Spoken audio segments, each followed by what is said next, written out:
Donc là, vous allez prendre une feuille et un stylo et vous allez marquer une première phrase. Il est trop tard pour, et vous complétez la phrase. Et ensuite, en dessous, vous la remplacerez par aujourd'hui, je peux encore, et vous complétez la phrase. Parce que le succès ne va pas dépendre de ce que vous avez fait hier, mais de ce que vous allez faire maintenant quand vous allez quitter cette vidéo. Sur ce troisième chapitre, Muller nous dit qu'un grand objectif va générer beaucoup plus d'énergie que des petits objectifs.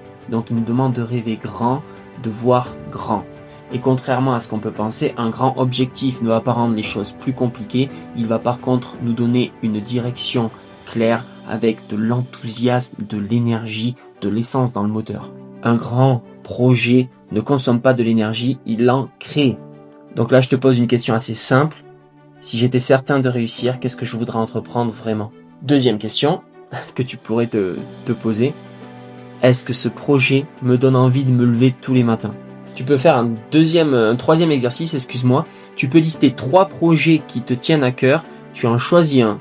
Et tu te demandes, juste après ça, tu te demandes, est-ce que je l'ai encore choisi parce qu'il me paraît plus accessible? Ou est-ce que je l'ai choisi parce que c'est vraiment celui-là qui me fait vibrer? Ok, quatrième leçon, quatrième chapitre. Ici, Muller nous explique que vouloir réussir ne suffit pas. Il faut un objectif clair, concret. Donc il faut savoir précisément ce que l'on veut et construire un plan précis pour y parvenir. Donc, concrètement, par exemple, si je veux perdre du poids, c'est pas juste je veux perdre du poids. C'est je veux perdre tant de kilos d'ici telle date. Et je vais essayer de m'y prendre comme ça, comme ça, comme ça et comme ça. Muller fait vraiment une distinction entre un rêve et un objectif qu'on va transformer en plan d'action. Et si on applique, ce plan d'action, on obtiendra donc des résultats. Donc vraiment, application dans la vie dès aujourd'hui. Qu'est-ce que vous pouvez faire? Fixez-vous un objectif, comme on a vu, mais fixez-vous un objectif détaillé, pas un objectif vague.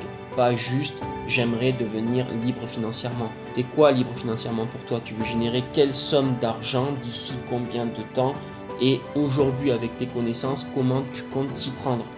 Ok, tu comptes t'y prendre comme ça. Quelles actions tu vas pouvoir mettre d'ici un mois, d'ici une semaine, d'ici une journée, d'ici une heure? Vraiment, tu te fais des paliers, donc tu découpes ce gros objectif en plusieurs actions et sous-actions et sous-actions et tu coches les unes après les autres, après les avoir réalisées. Et c'est comme ça que tu vas arriver au résultat final. Donc, première chose à faire dès aujourd'hui, tu prends ta feuille blanche et tu notes quel est mon objectif détaillé, ce que je veux atteindre précisément, sous combien de temps et avec l'espace de connaissances que j'ai aujourd'hui, quelle est d'après moi la marche à suivre. Hop. Et vous me mettez ça en place à l'écrit. Cinquième leçon de ce livre, la technique du succès, organiser son temps. Un objectif sans plan, c'est un souhait. Un plan sans un calendrier, c'est une illusion. Voilà ce que nous dit en gros Muller. Il nous recommande donc de découper son objectif en plusieurs horizons. Donc l'année, le trimestre, le mois, la semaine, la journée. Voilà les différents horizons qu'on va devoir mettre en place pour chaque objectif. Il faut vraiment mettre une durée de temps aux tâches, sans date limite pour les tâches qu'on veut mettre en place. Elles ont tendance vraiment à s'étendre indéfiniment et à ne jamais se terminer. Il nous faut une deadline. Donc il nous dit aussi qu'il est essentiel de prévoir une marge de manœuvre pour les imprévus. Ça serait complètement fantasmé que de croire que tout va se dérouler sans accroc. Donc on prévoit une petite marge de manœuvre et on doit faire un bilan assez régulièrement de ce qui a été réalisé. Donc voilà, de temps en temps, assez régulièrement, on fait un bilan de tout ce qui a été déjà mis en place, qui a été réalisé pour voir où est-ce qu'on en est. Donc là, vous reprenez votre feuille blanche et votre stylo et vous vous demandez où est-ce que je veux être dans un an, dans 3 mois, dans un mois, dans une semaine. Où est-ce que je vais être arrivé à la fin de la journée par rapport à mon projet. Et vous bloquez du temps dans votre agenda. Il faut vraiment prendre ça comme un rendez-vous à ne pas manquer. Vous prenez rendez-vous chez votre dentiste, et bien vous ne ratez pas votre rendez-vous chez le dentiste. C'est tellement dur d'en obtenir dans les temps qu'on veut, que quand on l'a, on y va. Bon ben là, dites-vous que c'est la même exigence. Vous bloquez des créneaux dans vos agendas et vous respectez ces créneaux. Ensuite, lorsque vous bloquez le créneau dans votre agenda, définissez un temps. Ne mettez pas juste je vais travailler sur mon projet. Vous mettez là, pendant 2 heures, donc de 14h à 16h, je ne fais que ça. Il faut vraiment que ça soit cadré. Sinon, vous allez vous y mettre 5 minutes et puis vous partez et puis vous dites bon, j'ai respecté quoi. Il y avait, j'avais marqué travailler sur mon projet, j'ai travaillé. Ou alors à l'inverse, au lieu d'être efficace, vous dites j'ai que 2 heures pour avancer sur mon projet, c'est court, donc il faut que je sois efficace. Vous allez laisser traîner et vous allez peut-être y passer 4 heures sans avoir avancé d'un iota. Donc vraiment, mettez une durée pour les tâches. En ce qui concerne le bilan, prenez un moment donc à la fin de chaque semaine, donc pareil, on met une durée, on va se dire on prend 1 heure tous les dimanches matins et on fait le bilan de ce qu'on a fait dans la semaine. Donc voilà, je pense que une fois par semaine, c'est assez régulier pour faire un point sur ce qu'on a réalisé. On se cale 1 heure dimanche matin, quand vous voulez, mais vous calez 1 heure en fin de semaine, vous faites le point sur ce que vous avez fait sur la semaine qui vient de s'écouler et on fait le point sur ce qu'on va faire sur la semaine à venir. Et pour prévoir les imprévus, dans votre agenda, vous essayez de ne pas le remplir à 100%, vous essayez de laisser entre 10 et 20% de temps libre. Et ce temps libre, donc c'est 10-20% où on laisse du blanc, c'est là où les imprévus vont arriver. Et vous allez voir que ça va se remplir de toute façon. Je profite de cette petite pause café pour vous dire que voilà, à l'occasion de la fête des mères, donc c'était hier, je vais proposer un coaching gratuit d'une demi-heure au premier gars qui me commente sous la vidéo coaching en lettres majuscules. À ce moment-là, cette personne-là, je vais rentrer en contact avec elle et je lui proposerai donc une demi-heure en visio de coaching gratuit, donc un coaching de transformation personnelle pour essayer de la faire avancer donc sur ce qui est important pour elle. Donc voilà, vous me marquez coaching en lettres majuscules sous la vidéo et on se programme ça. Et juste pour vous donner un petit élément de légitimité, sachez que j'ai été formé à la Paradox School de David Laroche, donc j'ai eu mes diplômes. David Laroche qui est vraiment le coach en dev perso en francophonie qui est le plus connu je pense. Et j'ai aussi été formé par la faculté des sports avec une licence 3 et un master 2 sur tout ce qui est préparation physique, nutrition, etc. Donc quel que soit le but de votre échange, du coaching que vous souhaitez avoir, on va pouvoir y travailler pendant une demi-heure. 6e leçon d'André Muller, ne parle pas de ton projet à ton entourage. Lorsque tu as une nouvelle idée, que tu as un projet vraiment qui te tient à cœur, qui te donne de l'énergie, n'en parle pas à ton entourage, exécute, mets en place des actions, commence à développer ce projet et lorsqu'il sera suffisamment en place, suffisamment ancré en toi, à ce moment-là tu pourras en parler. Pourquoi il dit de ne pas en parler? Parce que voilà, tu vas recevoir des doutes, tu vas recevoir des critiques, tu vas recevoir des conseils. Or, à ce moment-là de la création du projet, au début, ces doutes, ces critiques, ces conseils, etc., ça va consommer chez toi de l'énergie. Énergie, enthousiasme que tu avais et qui va être nécessaire pour développer ce projet. Donc lui, il nous explique que si on parle trop de ce projet en début de conception, à ce moment-là, toute cette énergie qui nous aurait été utile pour développer ce projet va être consommée par l'entourage.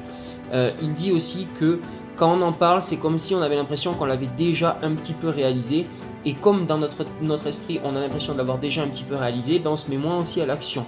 Donc voilà, pour ces raisons-là, il est important quand tu as une nouvelle idée, un nouveau projet, d'abord tu le fais, tu n'en parles à personne, tu gardes cette énergie, cet enthousiasme, même si tu as envie d'évoquer ça avec ta famille, tes amis, tu le fais pas, tu le gardes pour toi.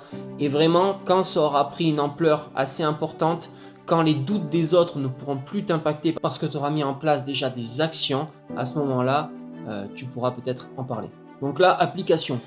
Dans ta journée, dans ta vie, donc là, dès que tu as un projet qui te tient à cœur, tu vas commencer à engager des actions dessus. Si tu as envie, vraiment, tu en as envie d'en parler à ton entourage, tu sens cette énergie de j'ai envie de parler, je suis excité, j'ai trouvé un truc qui me plaît trop. Ok, cette énergie-là, tu la transfères de suite et tu te dis qu'est-ce que je peux faire avec cette énergie qui peut faire avancer un tout petit peu plus mon projet. Et dès que tu as quelque chose qui vient à l'esprit, que ça soit très clair ou un peu flou, boum, tu t'y engages, tu fais l'action. Et tu ne parleras de ce projet que plus tard, quand tu sentiras qu'il est vraiment costaud, consolidé en toi. Tu peux te poser une deuxième question, une petite question qui fait mal, mais qui est importante. Combien de projets tu as déjà abandonnés parce que tu en as parlé à ton entourage et que tu as reçu de la désapprobation? 7e leçon, donc je me force la main. André Muller nous dit ce n'est pas notre incapacité qui nous met des bâtons dans les roues, c'est plutôt notre résistance à l'action.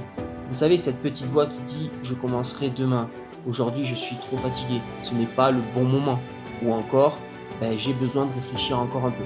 Et le problème, c'est que cette voix, elle est très souvent convaincante parce qu'elle ne s'impose pas à nous comme de la paresse, mais comme une logique implacable. Et il faut à ce moment-là se forcer à passer à l'action et le faire avec une action qui est nettement simplifiée. Donc on va partir de l'idée que, imaginons, on veuille se remettre au sport. Faire une séance de sport après la journée de travail devient trop compliqué pour nous mentalement. Voilà, on se dit je suis trop fatigué, j'irai demain. Alors là, on va essayer de réduire cette action à quelque chose de si simple que c'est vraiment très facile de le mettre en place. Je m'explique. Au lieu de se dire je pars faire ma séance de sport, je me dis je mets mes baskets. Je sais, c'est ridicule, mais il y a de grandes chances qu'avec vos baskets déjà installées sur vos pieds, vous partiez faire du sport en fait. Vous aurez fait le plus dur. L'action va casser l'hésitation, l'action va casser le doute, l'action va mettre en mouvement. Donc si la grosse action vous semble inatteignable dans l'état de fatigue ou l'état émotionnel ou je ne sais quoi, alors découpez-la en une action si petite que ça va vous sembler vraiment très facile de la réaliser. Et une fois cette petite action mise en place, alors à ce moment-là, ça va nous ouvrir les portes pour aller vers la grosse action. Donc là, l'application que vous allez pouvoir mettre en place, vous choisissez une tâche que vous repoussez continuellement, que vous repoussez assez souvent. Et lorsque cette tâche, vous devez l'appliquer, vous allez vous demander comment je pourrais la découper en un début de tâche si petit que ça va être très facile pour moi. Sans vous dire, ouais, mais si je fais ça, c'est parce qu'après, à la suite, du coup, il faut que je fasse forcément la grosse tâche. Non. Vraiment, dites-vous quel est le début de petite tâche que je pourrais mettre en place dès maintenant. Et puis après, vous vous dites, je verrai bien ce qui se passe une fois que j'aurai réalisé cette tâche. Si j'en ai vraiment pas envie, j'arrête. Et si jamais ça m'a mis le pied à l'étrier, à ce moment, je continue. Exemple, moi, la tâche que je repousse, c'est monter ma chaîne YouTube. Mini-action, allumer ma caméra. Faire du sport, mini-action, je mets mes baskets. Écrire un livre, mini-action, j'écris une phrase. 8e leçon, je liquide tout au jour le jour. Donc là, ce qu'on remet à plus tard va devenir très lourd. Donc vraiment, l'idée de ce chapitre-là, c'est tout ce que tu peux faire maintenant, ne le fais pas plus tard parce que ça va te mettre une dette mentale. Donc André Muller nous dit qu'une tâche n'est pas difficile en elle-même. Ce qui est difficile, c'est plutôt le temps que l'on prend à y penser et avant de la réaliser. Plus une tâche reste dans notre tête, plus elle va devenir compliquée ou elle va sembler compliquée, plus elle va créer de la charge mentale. Donc je le ferai plus tard devient une dette mentale. Et à force, ces dettes, elles s'accumulent. Donc à chaque fois que vous avez une petite tâche à faire et que vous dites je le ferai plus tard, à ce moment-là, votre cerveau, le je le ferai plus tard, lui il continue à porter cette charge mentale puisque vous allez vous le reporter à plus tard. Donc il continue à le porter. Et toutes ces petites dettes mentales que vous ajoutez les unes aux autres, tout ça, ça va être très lourd à porter au final. Donc ce que conseille Muller, c'est d'essayer de faire le plus de tâches possible, donc de suite, de ne pas reporter. Donc là, application pour vous, vous pouvez appliquer la loi des 2 minutes. Toute tâche qui me demande moins de 2 minutes, je la fais immédiatement. Donc ça peut être une première application. Deuxième application, vous prenez 1 heure dans la semaine et vous faites table rase. Vous marquez tout ce que vous avez dans votre tête. Vous videz votre charge mentale, là, vous videz votre mental sur du papier. Donc vous marquez tout. Et ensuite, vous attaquez les tâches de la plus simple à la plus compliquée, les unes après les autres. Et dernière application que vous pourriez mettre en place si vous en avez envie, vous surveillez, vous contrôlez. Et donc quand dans la journée, vous avez une tâche à faire, que vous voyez en train de vous dire ouais, je la ferai plus tard, vous remplacez cette phrase de je la ferai plus tard par et pourquoi je la ferai pas maintenant et pourquoi je n'attaquerai pas tout de suite. 9e leçon, décide rapidement. André Muller dit que les personnes qui réussissent ne sont pas celles qui ont énormément de capacités intellectuelles. Il dit que celles qui réussissent sont celles qui prennent des décisions et ensuite mettent en place tout ce qu'il faut dans le sens de cette décision. Il nous dit que beaucoup de personnes ne sont pas paralysées par le manque d'informations, mais par le fait de toujours reporter les décisions. Toujours, on verra plus tard. Le fait de réfléchir encore, le fait de repousser, de prendre encore de l'information pour être sûr de ne pas se tromper. Et pendant ce temps-là, rien n'avance. Donc là, Muller ne vous demande pas de décider n'importe comment. Il vous dit renseignez-vous une bonne fois sérieusement, décidez et ensuite mettez en action tout ce que vous pouvez parce qu'une décision sans l'action qui va derrière ne sert à rien. Donc il nous dit on se renseigne une bonne fois pour toutes, on réfléchit sérieusement une fois, on décide et ensuite on met toute notre énergie dans l'exécution. N'attendez pas d'être sûr à 100% avant d'agir parce que dans la vie on n'est jamais sûr de rien, on n'a jamais toutes les informations et attendre une certitude totale vous poussera à ne pas agir. L'action va apporter souvent plus d'informations que la réflexion. Application dans la vie courante. Donc, vous prenez une feuille, vous marquez toutes les décisions que vous repoussez. Et ensuite, vous posez comme question, est-ce que ces décisions, je les repousse parce que j'ai vraiment pas suffisamment d'informations ou juste parce que j'ai peur de prendre la décision qui dit que oui, je fais ou je fais pas. Donc, on met sur une feuille toutes les décisions qu'on repousse et on se pose cette question-là. Dixième leçon, ça va être aller jusqu'au bout. Beaucoup de personnes démarrent des nouveaux projets avec enthousiasme, lancer une chaîne YouTube, engager un programme de perte de poids, démarrer une nouvelle entreprise, se former et au final, dès que la nouveauté est passée, ils abandonnent, ils arrêtent. La différence d'après Muller entre ceux qui réussissent et ceux qui ne réussissent pas, c'est souvent que ceux qui réussissent vont jusqu'au bout des choses et les autres s'arrêtent en cours de route. Petite application, vous prenez toujours une feuille, ouais le carnet commence à être bien plein, mais le livre il est vraiment, il nous met au travail et il nous fait passer pas mal de caps. Donc on reprend notre carnet, on prend une feuille et un stylo, on marque toutes les actions qu'on a entamées et qu'on n'a pas achevées. Et à ce moment-là, quand vous aurez toutes vos actions devant vos yeux, vous allez vous demander quelle est l'action qui mérite que je l'achève. Quelle est l'action qui résonne le plus pour vous et pas l'action qui résonne le plus pour votre entourage. Si mon entourage aimerait que je sois comme ça. Non, arrêtez de vous mentir, on n'a plus de temps là, on n'a plus le temps de se mentir. Donc maintenant, vous regardez cette liste, laquelle résonne vraiment pour moi, laquelle j'ai vraiment envie d'y engager mon énergie, laquelle a du sens pour moi, continuer en vue d'achever ce projet. 11e leçon, donc hyper intéressante, celle-ci vraiment me parle, ça va être la cohérence. Je me montre cohérent.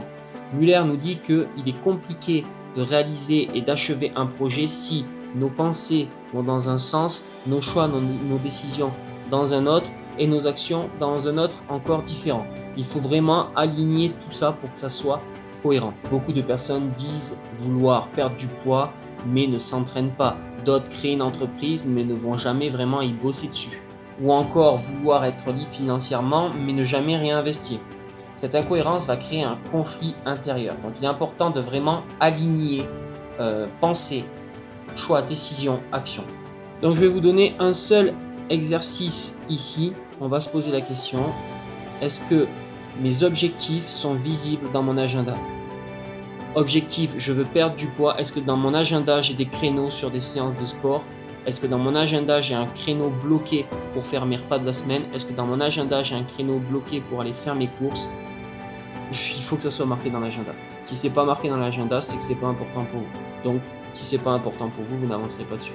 Donc voilà, choisissez encore une fois le projet qui est important pour vous et il faut que ça soit visible dans votre agenda. Si ça ne l'est pas, rendez-le visible dans votre agenda. Donc voilà, il y avait 18 chapitres dans ce livre. Moi, je vous ai parlé de ce qui résonnait le plus pour moi, ce qui résonne le plus pour moi. Je vous invite à lire la globalité de ce bouquin. C'est vraiment une mine d'or. Merci de m'avoir écouté. Abonnez-vous, likez, vous connaissez le manège. C'est une nouvelle chaîne YouTube. Je suis à ma 3e vidéo longue. Donc pour me donner un coup de main, quoi. Aidez-moi les gars, aidez-moi. Likez, commentez, abonnez-vous. Et voilà, on se retrouve pour la prochaine vidéo. J'en sors une par semaine. Donc soyez fidèles, abonnez-vous, vous raterez rien.